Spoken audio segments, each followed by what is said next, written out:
ধীরে ধীরে সব মহল বিএনপি সরকারের বিরুদ্ধে চলে যাচ্ছে।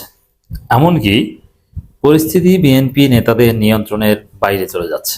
এটা সত্য কথা। আর এটা সত্য বলেই মির্জা ফখরুল ইসলাম আলমগীর বলছেন, খবর একটি মহল দেশে অস্থিতিশীলতা তৈরির চেষ্টা করছে। একটি মহল না, বাস্তবে সব মহল। বিএনপি দেখাতে পারবে না যে কোনো মহল তাদের পক্ষে আছে। এখন একটি মহল কারা? এবং এই যে তার মতে যে একটি মহল এবং সে একটি মহলের অস্থিতিশীলতা সৃষ্টির চেষ্টা, এতে প্রচন্ড ভয় পেয়েছেন মির্জা ফখরুল। কার্যত সব মহল। আমি দেখাবো এখন দর্শক। প্রথমে যে ভয় পেয়েছে তার প্রমাণ দেখাই। তিনি বলছেন যে একটি মহল দেশে অস্থিতিশীলতা তৈরির চেষ্টা করছে। আবার বলছেন যে সব দলকে তাদের কার্যক্রম পরিচালনা করার সুযোগ দিতে চাই। এখন আওয়ামী লীগ নিষিদ্ধ, এখন নিষিদ্ধ থাকলে তারা অস্থিতিশীলতা সৃষ্টি করতে পারে। আওয়ামী লীগের ইতিহাস তো জ্বালাও পোড়াও, ভাঙচুর, লগি বৈঠা, মানুষ হত্যা, এগুলোর ইতিহাস। গোপনে ষড়যন্ত্র। তার চাইতে বরং তাদেরকে বৈধতা দিয়ে দিই, তারা ওপেন রাজনীতি করুক, নির্বাচনী রাজনীতি করুক। এই গোপন স্যাবোটাজের ভয়টা অ্যাটলিস্ট কেটে গেল। এই ভয়ে, আওয়ামী লীগের অস্থিতিশীলতা সৃষ্টির ভয়ে মির্জা ফখরুল বলছেন যে সব দলকে তাদের কার্যক্রম চালাতে দিতে চাই। মজা না? মির্জা ফখরুল কতটা ভয় পেয়েছেন। পরিস্থিতি তাদের নিয়ন্ত্রণের বাইরে চলে যাচ্ছে বলেই তিনি বলছেন সব দলকে কার্যক্রম পরিচালনা করতে দিতে চাই। যদি এরকম হতো, হ্যাঁ, একটি মহল ধরে নিলাম যে সেই মহল হচ্ছে আওয়ামী লীগ। তা আওয়ামী লীগ দেশে অস্থিতিশীলতা সৃষ্টি করতে চায়। যদি হ্যাডম থাকতো, পরিস্থিতি যদি তাদের নিয়ন্ত্রণে থাকতো, তাহলে বলতো যে আমরা সেই অস্থিতিশীলতা সৃষ্টি হতে দিব না, আমরা দমন করব। কিন্তু সেটা না বলে বলছেন যে না, সব দলকে কার্যক্রম পরিচালনা করতে দিতে চাই। এর মানে পরিস্থিতি মির্জা ফখরুলদের নিয়ন্ত্রণে নাই। শুধু একটি মহল যদি হতো, একটি মহল শুধু আওয়ামী লীগ যদি হতো, যে দেশে অস্থিতিশীলতা সৃষ্টি করতে চায়, তাহলে পরিস্থিতি নিয়ন্ত্রণ করা সম্ভব ছিল। কিন্তু বাস্তবে সব মহল বিএনপির বিরুদ্ধে চলে যাচ্ছে। যেমন জামাত শিবির মহল ইসলামী ব্যাংক নিয়ে যে আকাম করছে, এই আকামের ফলে জামাত শিবির লোকজন বিএনপিকে চুম্মা দিবে।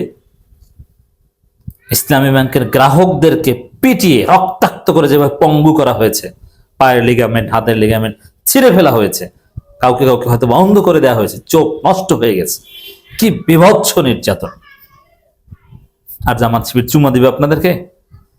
জামাত শিবিরের রক্ত পানি করা ব্যাংক, মাথার ঘাম পায়ে ফেলে যে ব্যাংক প্রতিষ্ঠা করেছে সাংগঠনিকভাবে, সে ব্যাংক আপনারা লুটেরা এসালমের হাতে তুলে দিবেন আর জামাত আপনাদেরকে চুমা দিবে? একদিকে আওয়ামী লীগ অস্থিতিশীলতা সৃষ্টি করতে চায়। এখন এতে কি মির্জা ফখরুল ভয় পেয়ে পরিস্থিতি তার নিয়ন্ত্রণের বাইরে, এ কারণে আওয়ামী লীগের কার্যক্রম চালানোর সুযোগ দিতে চান, এই কথা বলে কি তিনি পার পাবেন? না, পার পাবেন না। কেন পার পাবেন না? কারণ আওয়ামী লীগকে যদি তিনি বৈধতা দেন, তৃণমূল বিএনপি বৈধতা মানবে না। তারা আওয়ামী লীগ যেখানে পাবে পিটাবে, এবং কিছু হলে তুই তো আওয়ামী লীগ এই কথা বলে পিটাবে। বরং বিএনপির নিজেদের কাউকে পেটানোর দরকার হলে আওয়ামী লীগ ট্যাগ দিয়ে পিটাবে।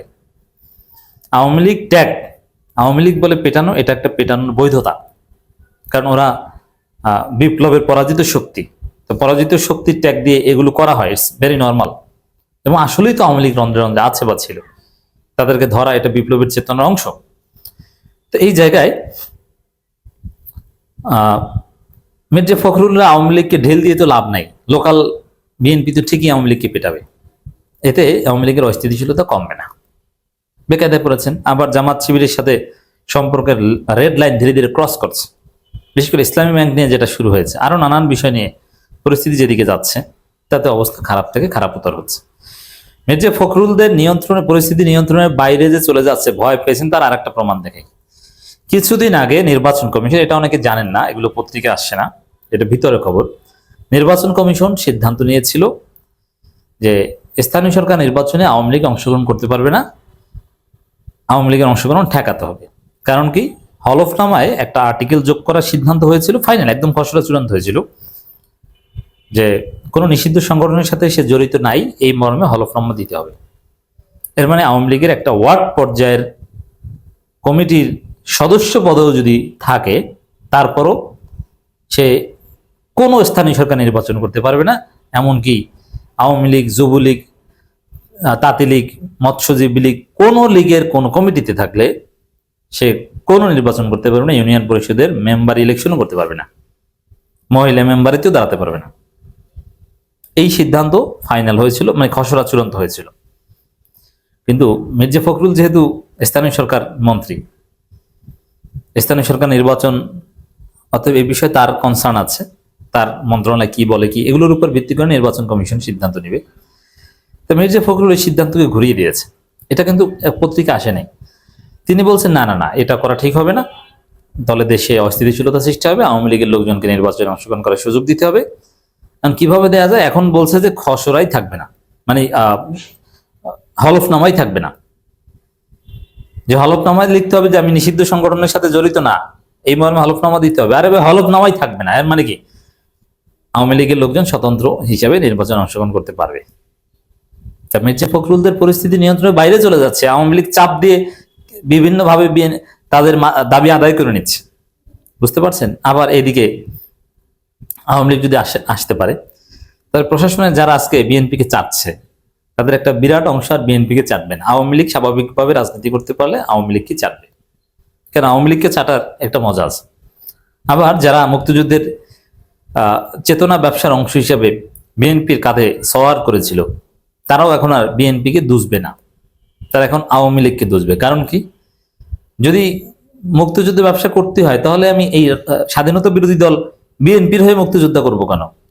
যে বিএনপিতে 80% ছিল রাজাকার প্রথম দিকে, কারণ স্বাধীনতা বিরোধী মুসলিম লীগ, যুদ্ধাপরাধের সাথে জড়িত মুসলিম লীগ এবং বিতর্কিত দল ন্যাব ভাসানী চীনপন্থী দল, এরাই তো পরে বিএনপি হয়েছে। ওই দলগুলোরই এক্সটেনশন হচ্ছে বিএনপি।